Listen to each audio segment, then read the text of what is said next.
Okay, so very high frequency. Yeah. Okay, I see. I see. So we'll have more time to chat the next break. Why don't we go ahead and let Ryan get started? We started 2 minutes later. You've already seen like outside AM on time today. Okay, so thanks a lot for the invitation to come to the conference. This has really been amazing. So I try to speak for everybody when I say thanks to the organizers for daring to have an in-person conference. It really is different. So this is joint work with Kyle, who is at UCSD, and Fariha at Census. I'm Ryan. I'm at Syracuse.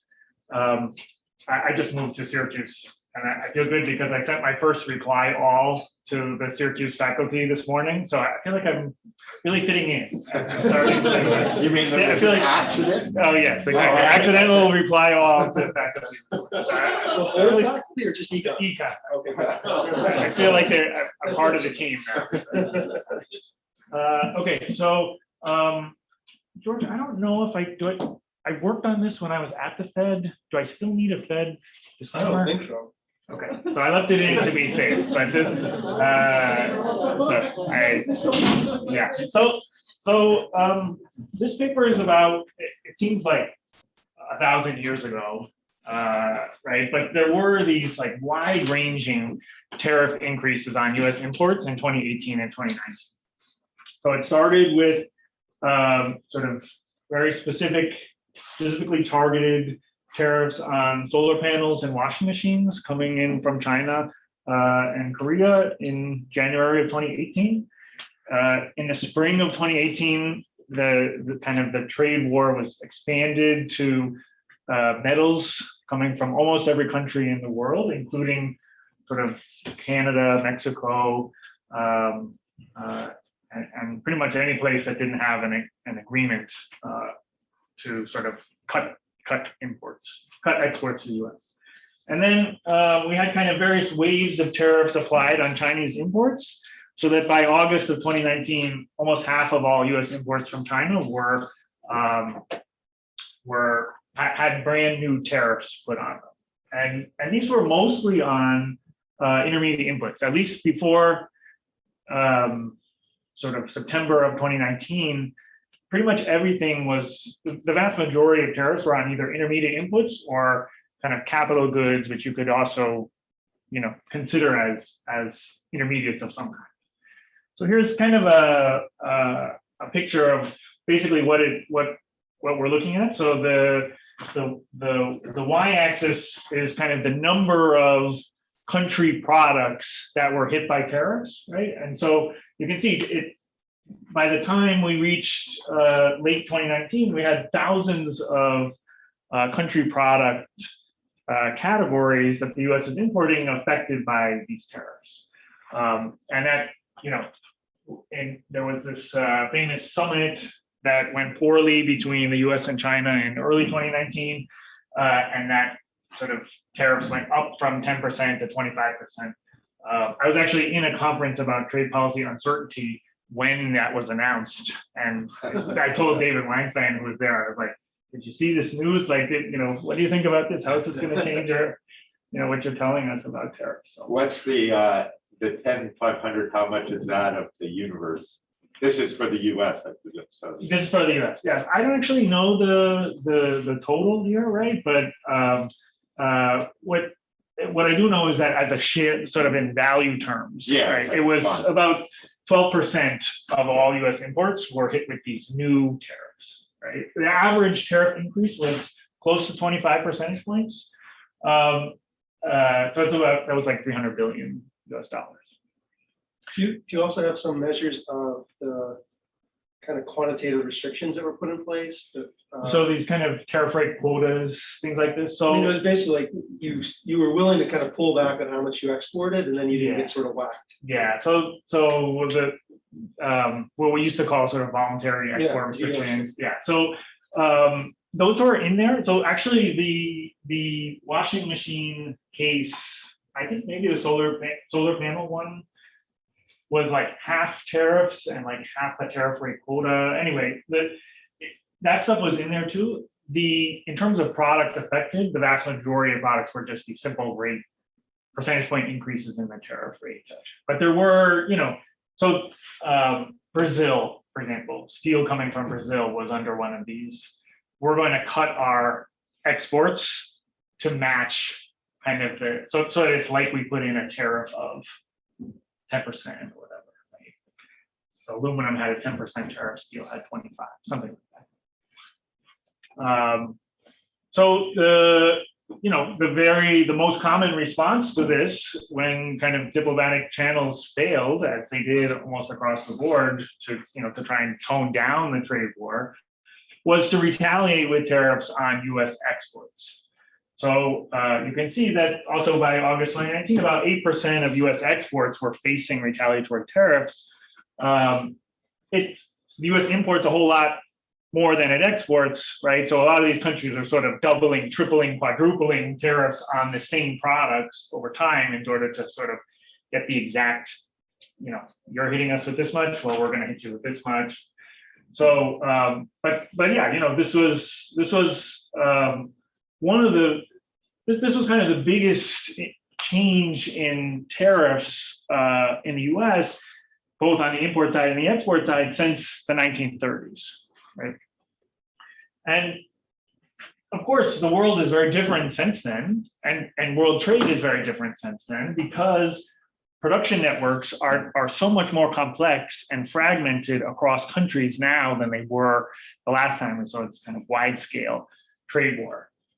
I'm happy I can say trade war. When I was at the Fed, I could only say trade tensions. So now I can say trade war. So that's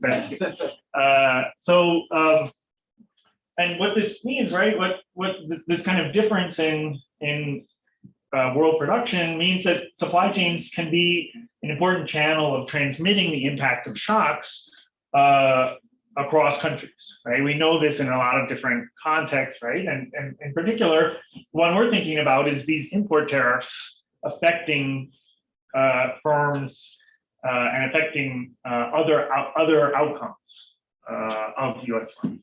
What we're going to do in this paper are the object of interest we're going to look at is U.S. export growth. And we want to think about the effect of these U.S. import tariffs on U.S. export growth. And that's what I mean when I talk about the supply chain spillovers. So why is U.S. export growth something useful or something like an interesting object? Well, it turns out that U.S. export growth flipped from kind of a slight positive to kind of a small negative right around the time that you would be expecting these tariffs to start taking into effect, right? So, we talked a bit about short run and long run elasticities, right? But if you kind of think sort of 6 months to a year, right, from when the tariffs first started coming into effect, what you see here, this shows the average product, the average U.S. exported products growth rate was around 3%, right, in 2017 and 2018, and then kind of sort of late 2018 and then mid 2019 flipped to negative. And so the leftmost bar is all countries and products, and it's not just a factor of, is it just the U.S. products that were getting hit by retaliation? Is that why U.S. export growth was lower? Well, this second bar excludes those products.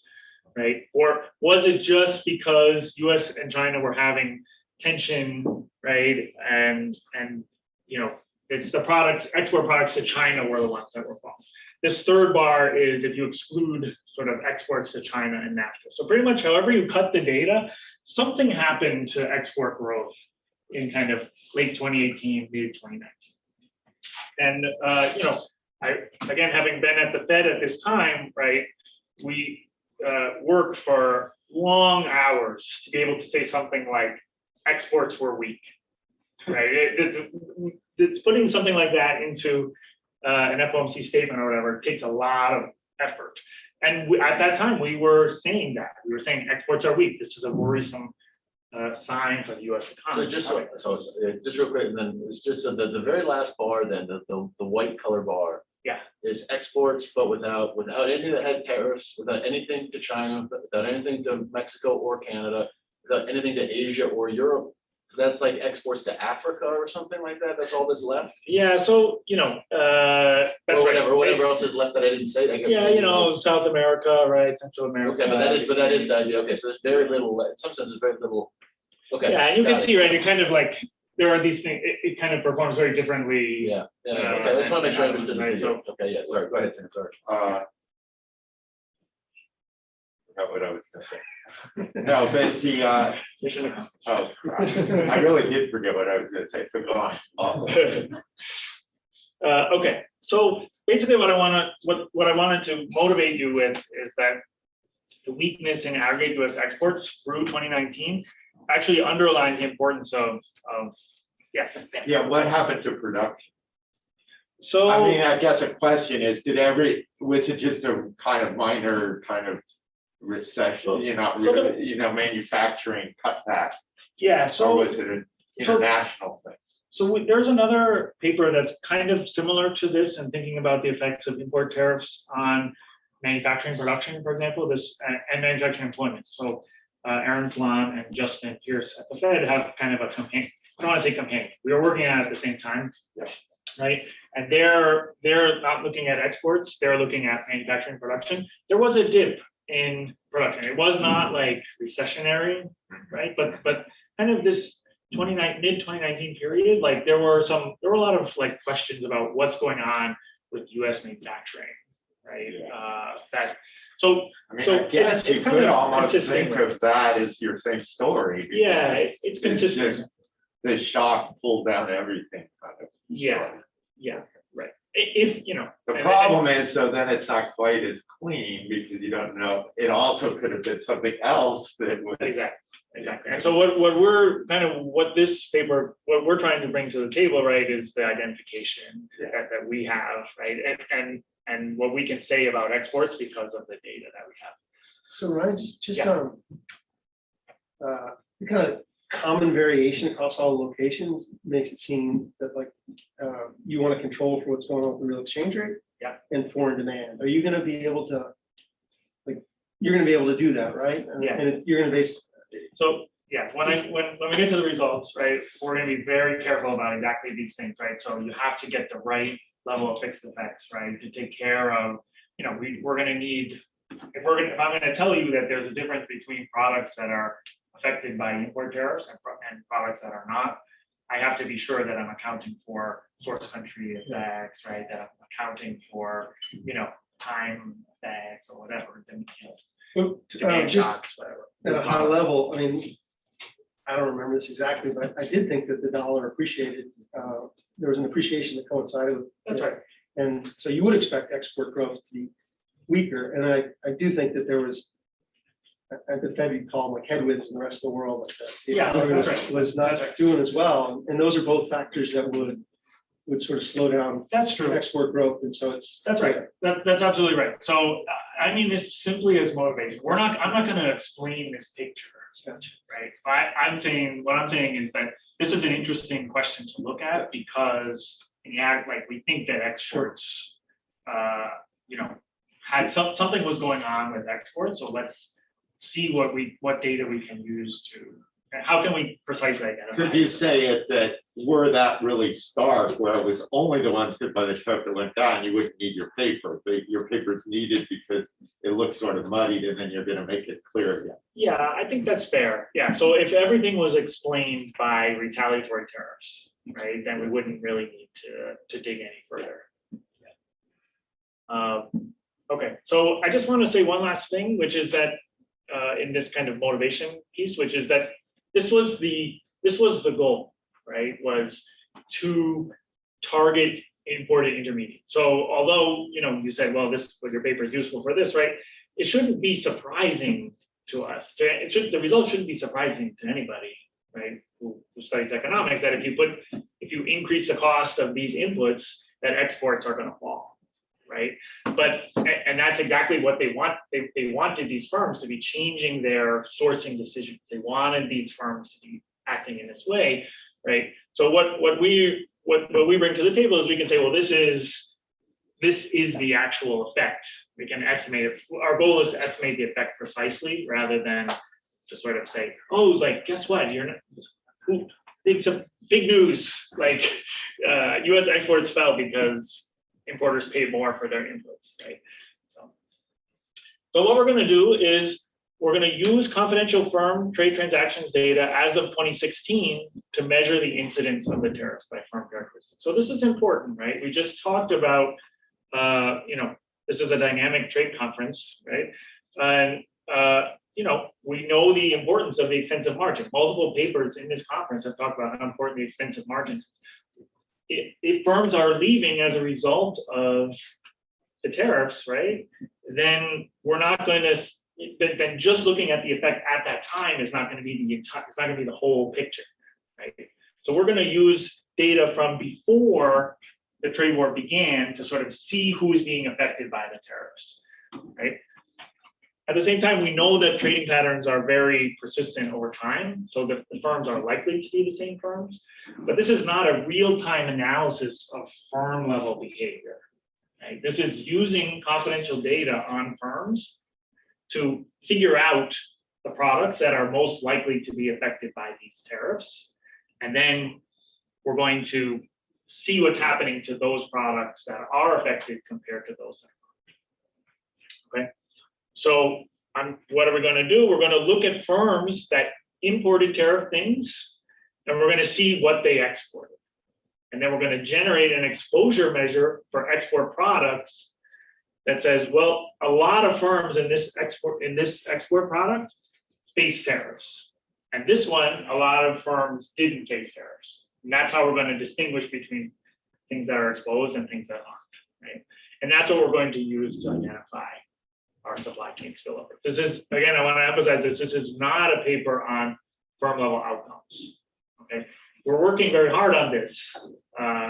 This is not far away. We have lots of interesting things about this because the data has caught up now, but I can't say anything about it because we haven't. That's like a different paper, and we have a different disclosure. So we have to, when you work with confidential data, you have to be very careful about disclosing things. Question, yes. Yeah, I have a question about the point 2. What do you mean by related to? Do you use like the WIOD 2014 to be related? I'm going to talk about that a lot, but it's not an input-output structure. Okay, we have that as like we're working on that as like a robustness check, right? But what it is going to be just like, in a nutshell, it's like how close is the thing that you're importing to the thing that you're exporting.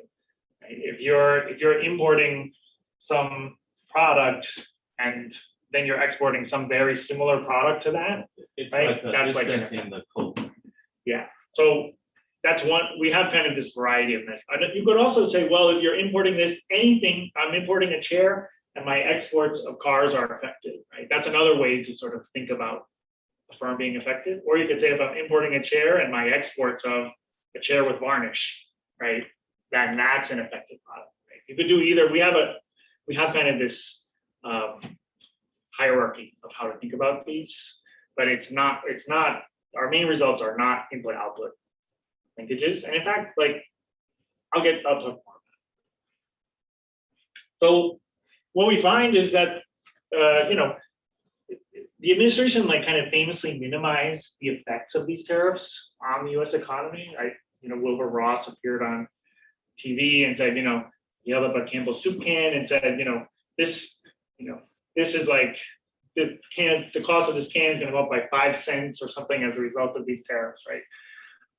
But if you look at just in terms of the U.S. economy, 1/3 of all workers worked at a firm that had an increase in tariffs, and 2/3 of manufacturing workers worked at a firm that faced these tariffs. And just using this broad measure that I just described, chairs to cars, 85% of U.S. exports are done by firms that faced import tariffs, right? So the lion's share of U.S. exports are done by firms that had some increase in their tariffs. How big was the increase in tariffs? It tended to be about $900 per worker per year, right? So how much more did firms end up paying in tariffs? It was about $900 per worker per year. I'll give you some context for that number in a few slides, but you can think of that as about 2% of workers' wages at this, how much workers get paid. This is about 2% of workers' salary, the typical salary. And finally, what we show is that export growth was about one log point lower on average over the 2018 to 2019 period. But once we got into late 2019, when we had all these tariffs biting, including kind of the higher China tariff rate, it was closer to kind of two log points, 2% point lower export growth for affected products that were affected relative to products that were not affected on average. Okay, so we're kind of one of the first papers to think about the firm level, assessing the firm level effects of these tariffs on firms. One thing I want to emphasize here is confidential data is often not available, right? It lags by quite a few years, right? But one of the nice things that we can do in this paper, right, is we can take confidential data, build something using that confidential data, and then apply it to sort of like real-time incoming aggregate data. So if we say, I'm going to use this confidential data to build a sector level measure of exposure to import tariffs, we can then sort of see that we can use that measure as the data is like coming in, right? And we can say, well, how is this sector doing now? How is the sector doing, next month? I think it's a nice, it's a nice way to think about the uses of confidential data. It doesn't just have to be 3, 4, 5 years ago. It's like the limit to where. Okay, so you use confidential data to kind of link to product level data, but then once you've done that, if you took like the Goldberg et al. Paper, yeah. Seems like you would have refinements or changes in how they did that, because you would be saying, oh, we see this product, it didn't have that big a export raised against it, and yet it went way down. So then their thing would have said, why did it go way down? And you'd say, oh, it went way down because their costs went up because of the tariffs going the other way. So I think that's true to a degree, right? So the first thing I'll say is that we want to control for those retaliatory tariffs, right? So but you've kind of shown that it doesn't look like they have so much explanatory problems because everything went down, not just the ones. I think that's true. And you can cut the data in different ways, right? I showed you what the average product did, right? I mean, they might have something different, right? I think of this as just like an additional product characteristic that, maybe you, if you just have product fixed effects or whatever, right? It might just get, lost, or you don't know to control for this, right? When you're doing your. I'm just saying that might be kind of interesting to see how you would you change the kinds of numbers they were getting if you brought this to the table. Yeah, we'll have something like that. So we're gonna take the elasticity with respect to retaliatory tariffs, which is basically what they measure, right? And sort of immediate Redding and Weinstein, but also this Goldberg et al., right? And sort of translate our effects into what's the equivalent retaliatory tariff, right? So I'll show you that in closer to the end. The last thing I want to say is that if you think that the bilateral trade balance is something that you should be trying to affect, right? I'm not going to comment on the wisdom of that policy, but if that's a policy that if you want to reduce the bilateral trade balance with China, right? Of course, supply chains are going to complicate that kind of thing, right? So if we just cut imports, right, that's going to affect U.S. exporting firms, and that exports are also going to fall. So it's not, you can't, it complicates the idea of trying to adjust the trade balance because we are so interconnected and we have these supply chains. Right. So we talked a little bit about some of the other papers on, on the trade war.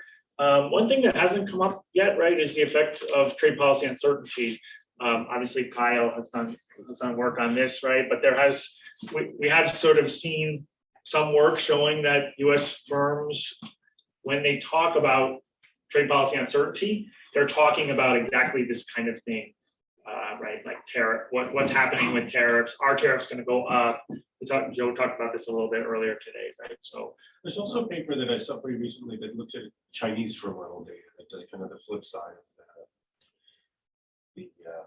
the paper by the guys at the board. I can't remember who it's by. You should take a look at that. It'd be something interesting there. okay, yeah, I will. Thanks. If you send it to me, I'll try to, Yeah. if I don't, send me an email. Yeah. All right, so this is the data we're going to use in the project, right? So we're going to take trade data. We'll start with 2016, although we have robustness, where we do different combinations of years and things like this. It's basically the import-export data for all US firms, and we're going to put that with employment data and sector data for those same firms. That's confidential, right? But the publicly available data is just the tariff lists, right? What products received tariffs in 2018 and 2019. And the aggregate US export trade data at the HS10 country level. I say aggregate, right? But this is, you guys might call it disaggregated, but for us firm level people, we call this aggregated data. So, but this is available essentially in real time, right? It lags by about 2 or 3 months only. And so we can continue to run these things as long as we don't have any like big shocks in 2020 or anything like that. Okay, so let's look at what firms were affected by tariffs. So first, in terms of the share of value that were hit by import tariffs and retaliatory export tariffs, this comes from the firm level data, but it essentially matches what I showed you before. You can just get it from the aggregate data. And about 12% of imports were hit by tariffs. But we know that the firm size distribution is very fat-tailed, right? So it's about a third of all firms were hit by import tariffs, and about a third of all workers worked at a firm that was hit by tariffs. So you might be, as I'm sort of saying this, you might be thinking, well, I'm thinking of a firm that imports 10,000 things, and it's a huge firm, and only one of those 10,000 things got tariffed, right? And I'm supposed to believe that all of these workers are affected, even in that case, right? So what this last line tells you is, well, what's the average share of imports that was hit by tariffs at affected firms? And that was about half. So the typical firm that's hit by tariffs has half of their imports hit by tariffs. Okay, so it's not I mean, of course, we could still have these fat tail examples, right? Where firms are importing a ton of things and not affected at all, right? But it does seem like that if you are hit, on average, it's not just like one out of very few things. I don't understand that share of firms. What is the share of which firms? I would have thought of, if you're thinking about the whole US economy. Yeah. Or are you looking at amongst firms that import and amongst firms that export? Because So this is the share of firms in the US economy. I mean, so it's not like if you've worked with census data before, it's like the longitudinal business database. So it doesn't include like agriculture and things like that. there's like 6 million firms, right? And Yeah. but there's very few of them are importing or exporting, and I don't see how like most firms are really small. Big.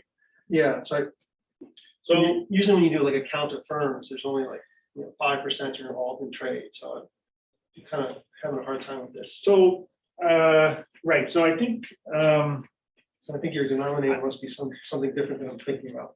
yeah. So so I think that the longitudinal business database is I'm pretty sure that it includes like service firms and things like this, right? So yeah, let me look at Yes, this. that's fine. Yeah, let me check on And it. so, and I would just follow up with a different thing. So this would be firms that directly import stuff, right? Correct. So like the University of Rochester bought these chairs from some wholesaler or something. And so so this is like some of this is like the lower bound of how firms are actually, impacted by tariffs, right? So that's true, but also, right, like on the flip side, right, we could be catching like intermediate, like if I we're was getting. gonna ask you, aren't a bunch of these people like wholesalers? Isn't a bunch of them Yeah, like- yeah. So I'm gonna show, I have a Okay, thing okay, here where I okay, sort of yeah, show the by sector, right? But yeah, you know, clearly like wholesalers are a big part of this, right?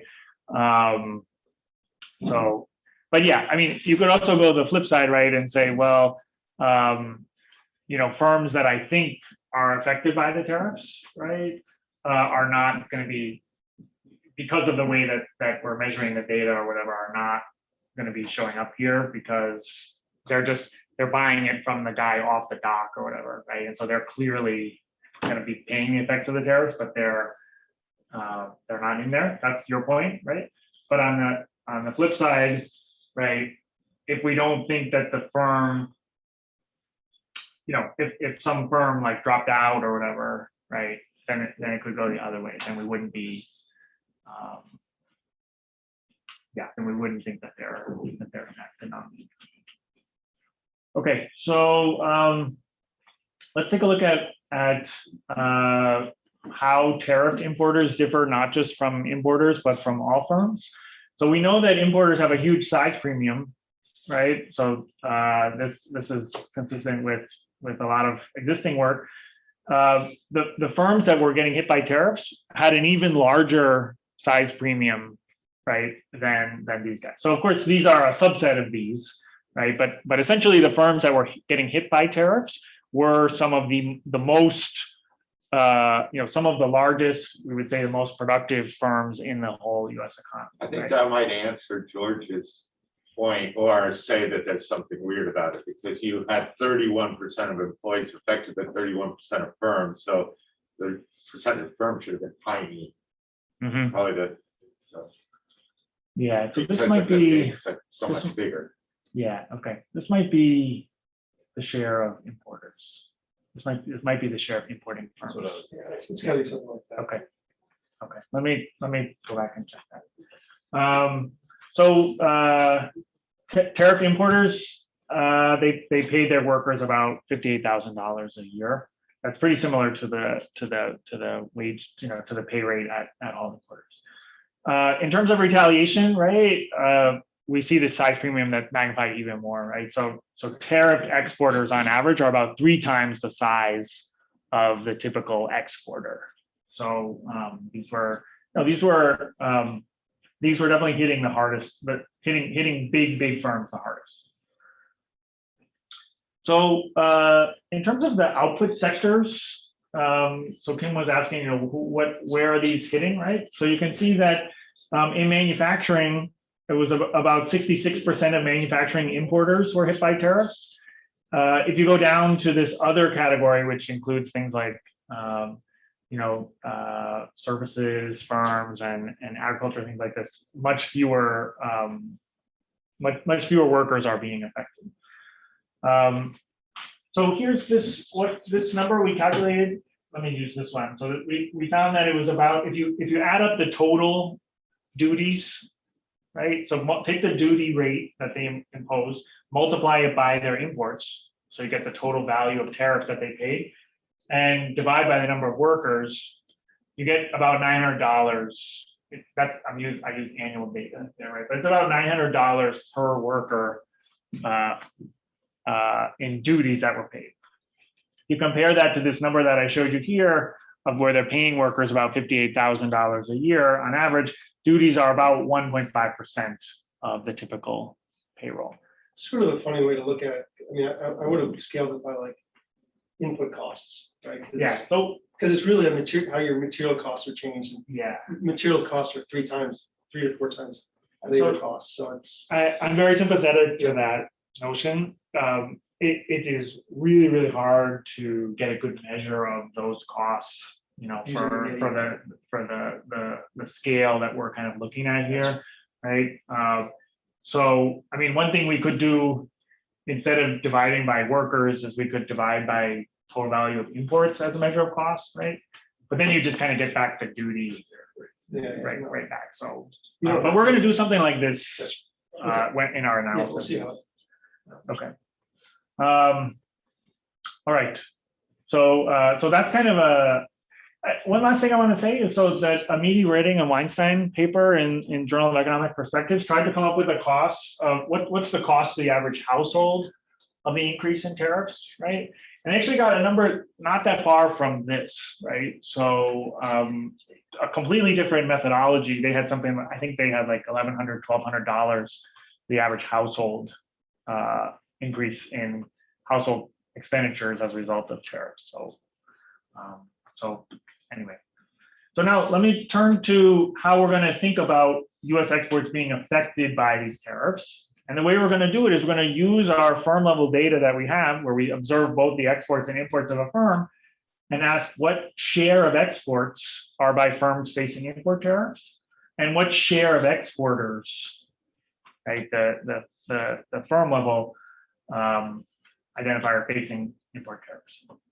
So if you just say a firm is exporting an HS6 product and they're importing they're importing a tariff product and they export any HS6 product. This was my example of chairs and cars, right? Then you would say that 84% of US exports are affected by these tariffs, right? And about a quarter of US exporters are affected by the tariff. Now, you could sort of try and be a little more careful about this, and you could say, well, let's say that a related export should be something that is in the same HS4. So, in the offshoring literature, they use this kind of setup in the offshoring literature. So how can you identify offshoring? Well, are you now importing a thing that you used to produce, right? And they typically will use this like HS4 measure to identify. In the literature often uses this to identify, oh, that's offshoring because you used to produce this and now you're importing it. If you use that measure, it's about 43% of US exports affected by the tariffs. Or if you wanted to get sort of really narrow, kind of like the diagonal, almost like the diagonal of the input-output table, right? I'm importing the exact same thing that I'm exporting, right? In that case, about 30% of US exports are affected by exports. And so, people have different views on which of these is the right one. If you think about a Ford, which I'm not going to say if Ford is or is not in our data, I should say, but this might seem pretty silly, right? Of course, they're importing auto parts and they're exporting cars, so why would you use this measure, right? But then on this one, it might be, well, then you've got your example of chairs and cars, right? So great, so I've effectively destroyed all of my measures. Instead of telling you why the measures are good, I told you why each measure is bad. So in any event, this is our preferred one, is kind of down this kind of HS4, but your mileage may vary, right? And I'm going to show you results for all of these different things. And so what we're going to do is define exposure using this kind of fraction, right? So let's look at the total number of exporters in 2016 selling some HS6 product that are hit by new import tariffs, and divide it by the total number of exporters, right? So what this is, the average is around 11%. So this means that 11% of exporters face the tariff in the HS4 product that they're exporting, right? So tariffs are at the HS6 level. So I'm exporting some HS4 thing, and somewhere, some HS6 in that HS4 face tariffs. It was about 11%. Right. Yes. Don't you want to control for where's the import share of the product that they are actually importing and facing these tariffs?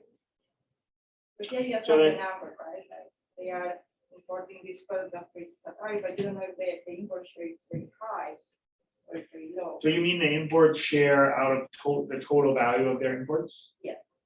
Yeah. So so we didn't. You're right. You could control for that. I kind of like the measure that I showed you at the beginning, right? Which is like the tariff share. Yeah. So we didn't do that. That's kind of a nice thing to do.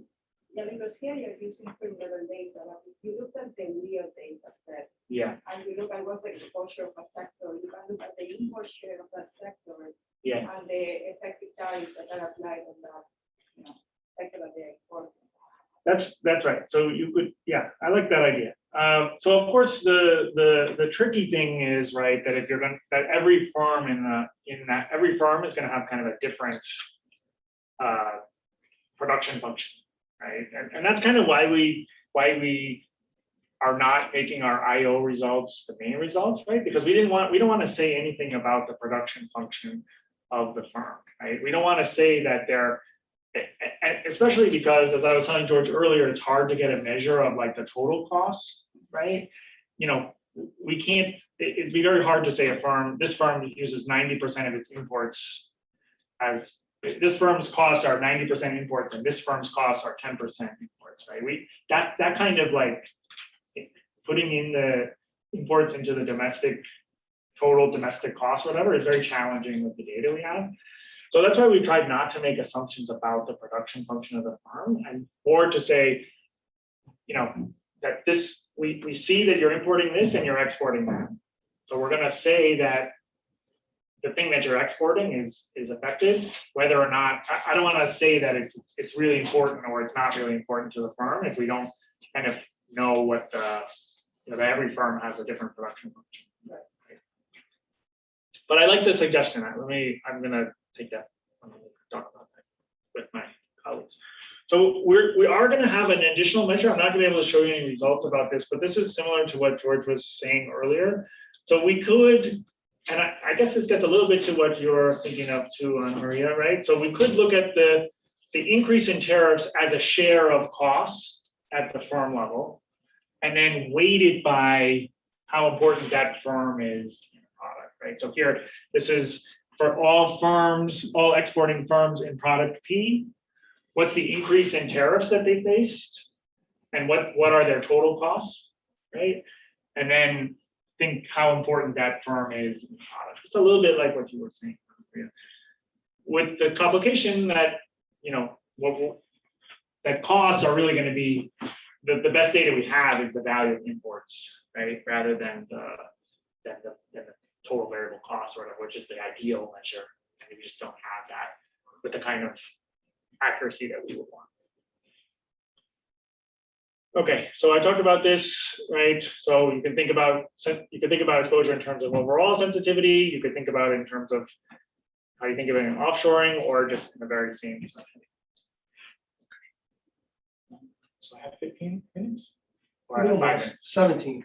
Okay. So let's think about when you generate these measures, do they pass the smell test? And I don't mean smell in terms of awful, right? So do these things line up with what we think should be really affected by tariffs or not affected by tariffs? So what comes out as the most exposed products are things like electrical machinery and equipment, iron and steel, articles of iron and steel, right? I showed you right at the beginning that these are metals were a big part of the trade war, right?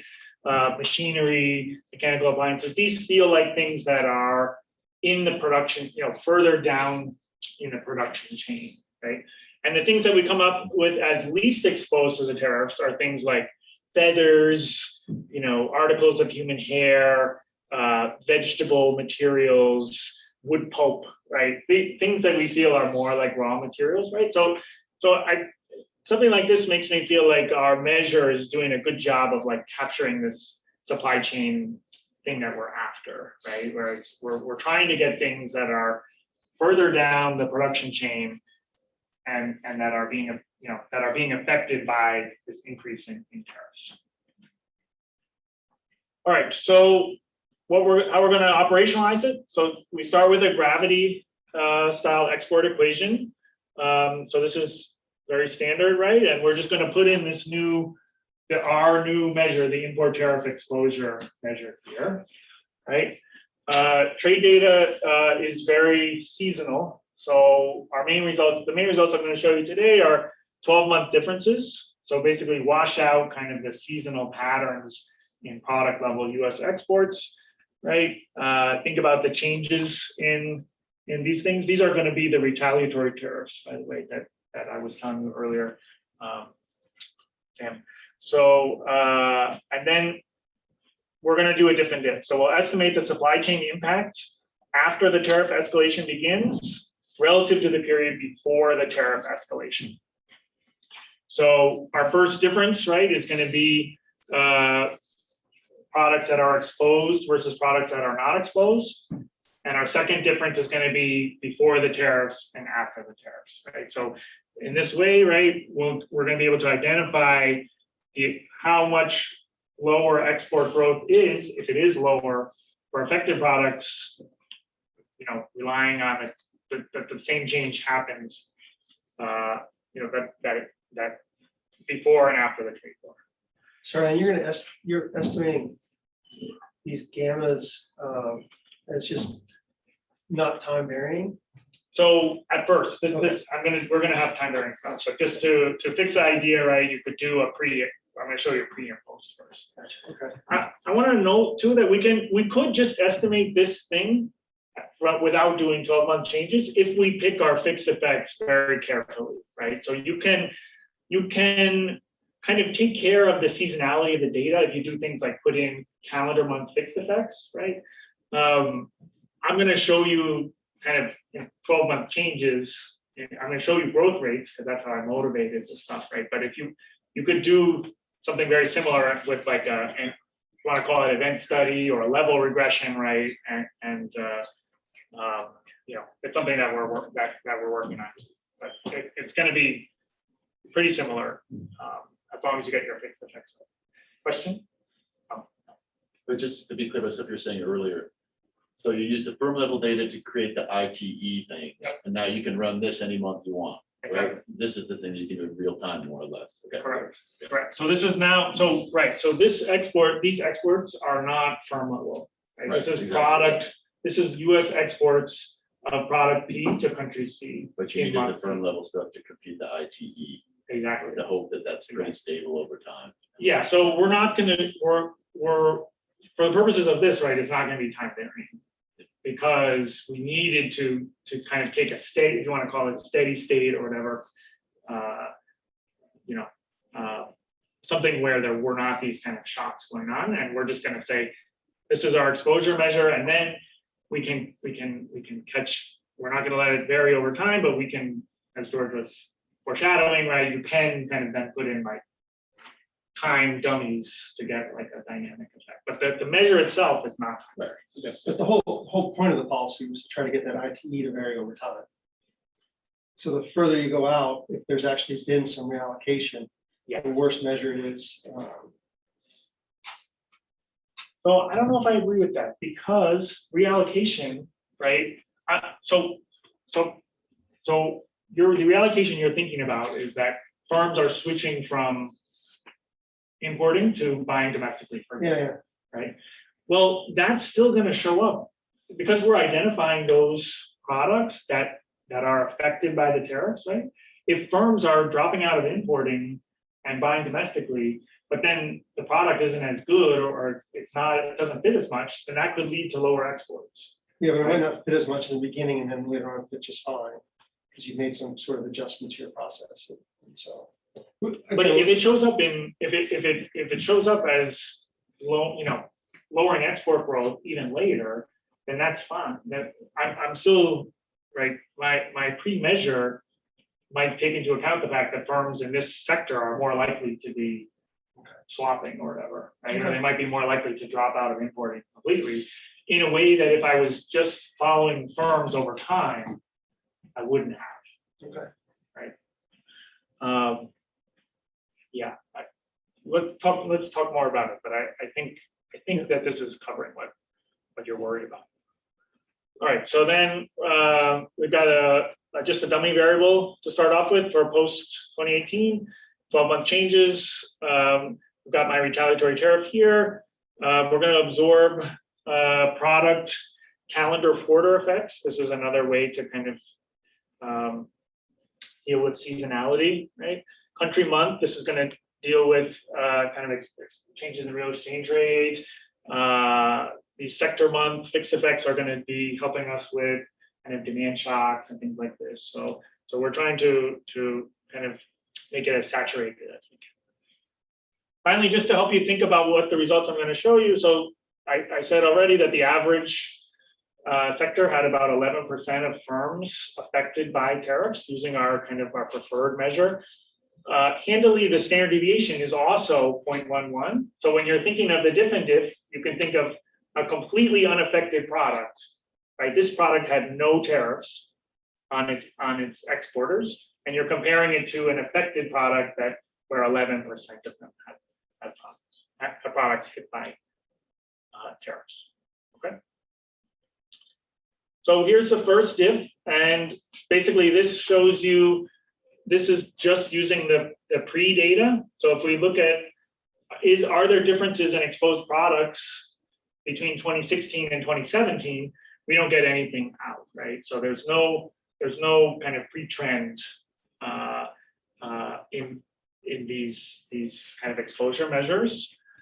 But if we then if we define our post variables so that it's before the trade war and after the trade war, so if it's the pre-period is 2016 and 2017, and the post-period is 2018, 2019, we get, so of course, in this earlier one, we also had no change in retaliatory tariffs, right?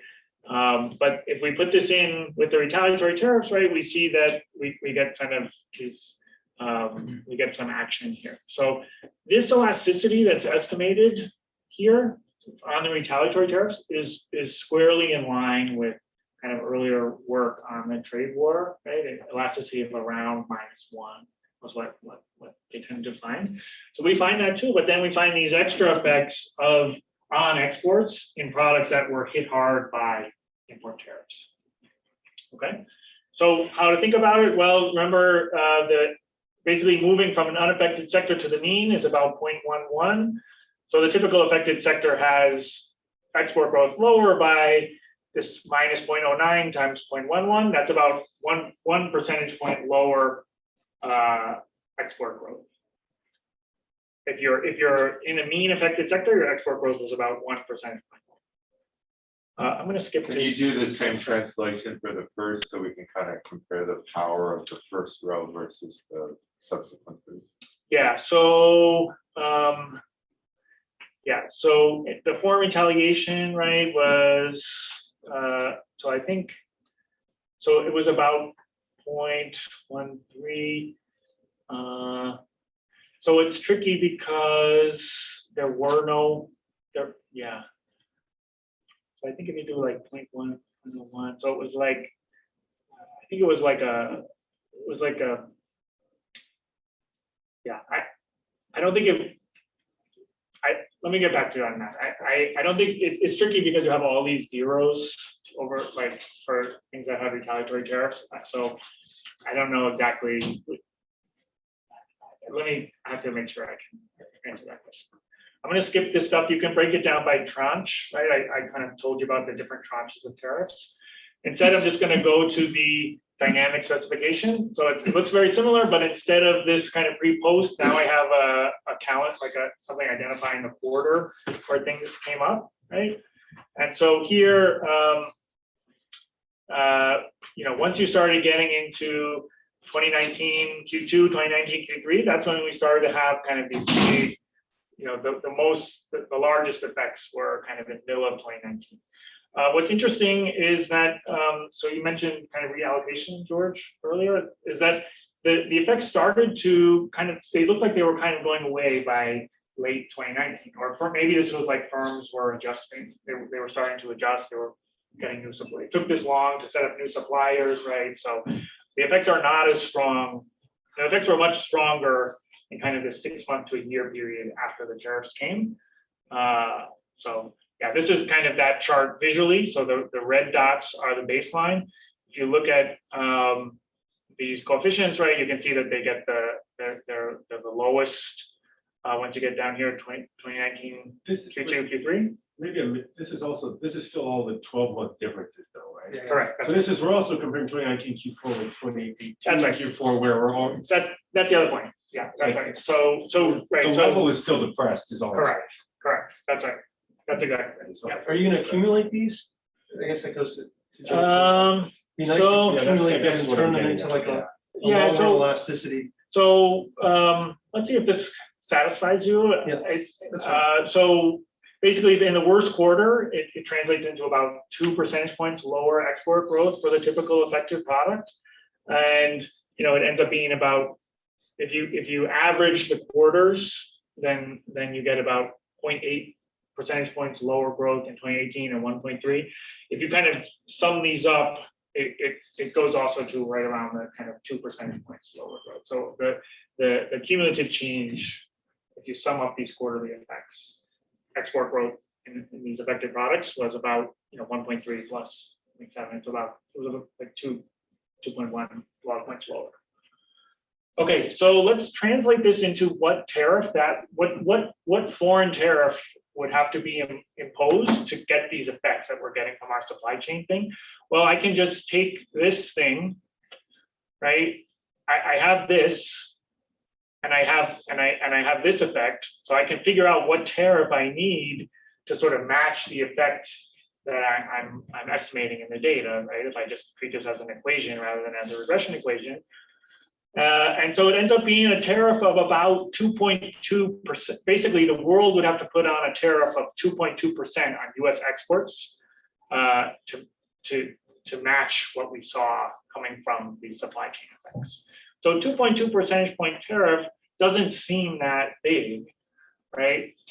But so it's lower than the retaliation, for example, that we saw in the data that other countries were doing.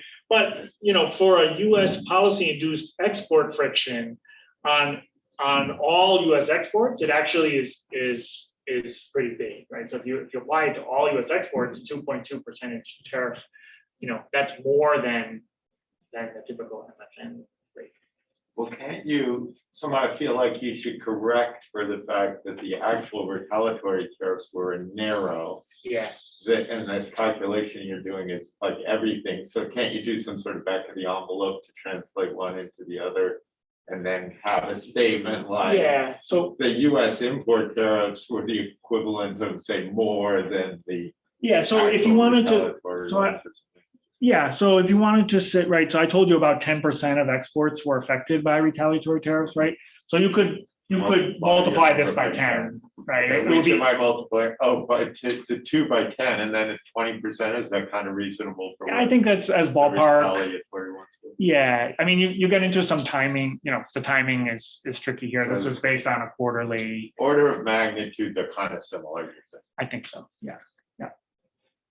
All right, so I'm gonna skip this. This basically shows you that how things work. I've been talking about the effects at the mean, but of course we had products that were more affected, right? So the more affected you are, the worse the effects were. Okay, so I've been talking about it in terms of like a 2% cost shock, right? And I want to just mention, right, that our exposure measure is not just capturing the direct cost increase in the tariffs. It's everything that is done to re-optimize your supply chain, including responding to uncertainty or whatever, right? Since our measure is not time varying, this captures like everything about possibly being exposed to the tariff. So, firms say that, we have no alternative to our current supply chain, right? So that means that, they have to, if they have to re-optimize, it's going to be costly. Our measure is kind of inclusive of those things. So I'm going to skip some of these things. So we did a bunch of robustness where we averaged, instead of using 2016 data, we used average data across a couple of years, right? We excluded it's not just like an exports to China story or whatever. And these are things we're kind of working on. So, this cost measure that was related to what we discussed instead of just like a firm level measure, putting in an IO linkage result. Okay, so yeah, thanks for your time. Basically, that's it in a nutshell. So I appreciate the opportunity to be here, and thanks again to the conference organizers.